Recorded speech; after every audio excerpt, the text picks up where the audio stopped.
Hello and welcome to another episode of Laptop Retrospective, and today we're here checking out kind of a different tech angle here with wireless chargers. So this is a Vissles wireless charger. This was provided to me by Vissles to bring you this review, so I did not personally purchase this. And yeah, I just wanted to take a little bit of time testing it out. I will say up front that the intent of this charger is obviously designed with an Apple environment primarily in mind. So it's got a place for the iPhone, the Apple Watch, and then an AirPod.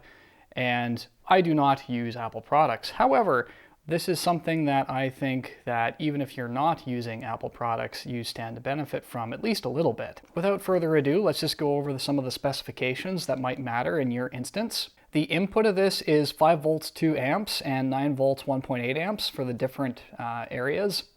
And then your output, of course, is 5 volts 1 amp and then 9 volts 1.1 amps.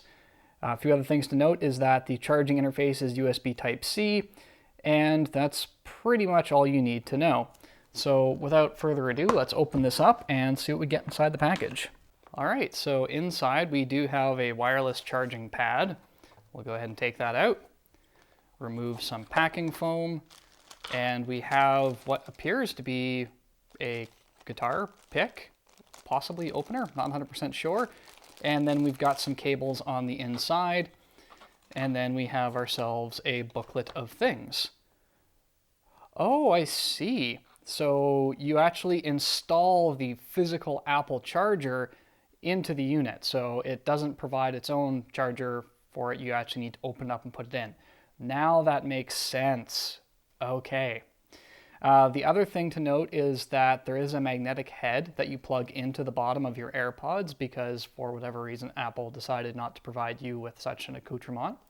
I have heard rumors, but I can't confirm, that you might be able to get other adapters. So if you have another set of headphones that is not lightning capable, you might be able to charge those as well. I think that pretty much tells us everything that we need to know. It tells us to make sure that you're not doing anything silly while charging, and life is good. Let's get all of the packaging out of the way and take a look at the charger itself. So that's the hole right there that obviously the Apple Watch charger would go into, which I don't have, but that's okay.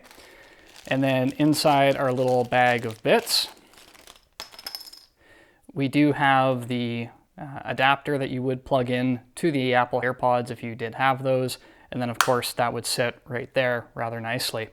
Again, I kind of hope that they can come up with an adapter so you can plug in other things that are not just Apple products, like a USB Type-C connector sticking up out of there. I think would be pretty darn cool. At any rate, let's go ahead and undo our cabling here and plug it in and just give it a test drive.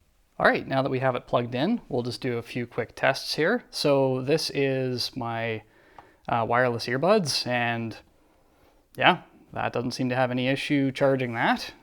So we'll just go ahead and move up. I don't know about this flashing light. If you don't have a watch covering it or something, then that could be a bit problematic if you're using it at your nightstand and you don't have a watch. That blinking light could get old pretty quick. Something to be aware of. We'll try my phone. It's got a case on right now. There we go. Charging wirelessly, and that seems to work pretty nicely. You really have a 3-in-1 charger if you have the Apple Watch. Otherwise, it acts more or less as you would expect from a 2-in-1. So if I had a means of utilizing this little guy in that area too, I could charge that as well as wirelessly charge my phone. If you have an Apple product, or if you have an Apple environment, this seems to be like it would cover pretty much all your bases. The inclusion of this adapter, again, is really, really nice. I hope they expand that into other types that you could buy just as accessories or something like that. I think that that would actually be pretty cool. If these didn't charge wirelessly, for example, I could plug the adapter into the back and then just plop it down there right next to my phone. That seems like a pretty good step for a version 2.0. At any rate, ladies and gentlemen, I hope that you enjoy these sorts of reviews. I think it's always fun to take a look at all sorts of different technology because you never know how close wireless charging is going to get to things like laptops. So I think it's important to document it as we move along. If you have any questions about this particular charger, feel free to leave them in the comments down below, and I'll do my best to answer them as I use it. And as always, I'll encourage you to do the big four. If you want to see more of this sort of content, please like the video, share, subscribe, and hit that notification bell so the next time I feature a video on some quirky new technology, you'll be the first to know about it. Thank you so much, and I will see you next time.